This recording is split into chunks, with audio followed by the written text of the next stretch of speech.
আসসালামু আলাইকুম। আজকের ভিডিওতে আমি দেখাবো কিভাবে টেলিগ্রামে অটো মেসেজ ডিলিট অপশনটি এনেবল করতে পারেন। অটো মেসেজ ডিলিট অপশনটি এনেবল করলে আপনার মেসেজগুলো একটা নির্দিষ্ট সময় পরে অটোমেটিক ডিলিট হয়ে যাবে। অটো মেসেজ ডিলিট অপশনটি এনেবল করার জন্য আমি টেলিগ্রামে যাব।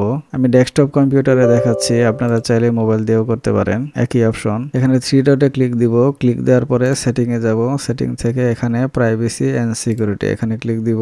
এখানে দেখেন অটো ডিলিট মেসেজ, এখানে ক্লিক দিব। ক্লিক দেওয়ার পরে এখানে দেখেন কয়েকটা অপশন দেখাচ্ছে। আপনি যে অপশনে এনেবল করতে চান সেই অপশনে ক্লিক দিবেন। যে যদি চান যে আপনার মেসেজগুলো একদিন পরে ডিলিট হয়ে যাবে, তাহলে এখানে আপনারা যদি চান যে আপনার মেসেজগুলো এক সপ্তাহ, এক মাস, একটা নির্দিষ্ট সময় পরে আপনার মেসেজগুলো ডিলিট হয়ে যাবে, এখানে সিলেক্ট করতে পারেন। আমি এক মাস দিলাম।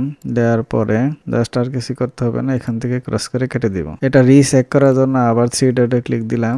এখানে সেটিং এ গেলাম, এখানে প্রাইভেসি এন্ড সিকিউরিটি, এখানে দেখেন অটো মেসেজ ডিলিট, এখানে 1 মান্থ দেওয়া আছে। ঠিক আছে, এটা আমি যদি মোবাইলে যাই, মোবাইল থেকে দেখেন এখানে থ্রি ডটে ক্লিক দিলাম, সেটিং এ গেলাম, এখানে প্রাইভেসি এন্ড সিকিউরিটি, দেখেন এখানে 1 মান্থ দেখাচ্ছে। ঠিক আছে, আজকের মতো এই পর্যন্তই। ভিডিওটি ভালো লাগলে অবশ্যই লাইক এবং কমেন্টস করতে ভুলবেন না, এবং পরবর্তী ভিডিও দেখার জন্য চ্যানেলটি অবশ্যই সাবস্ক্রাইব করে রাখুন। আসসালামু আলাইকুম।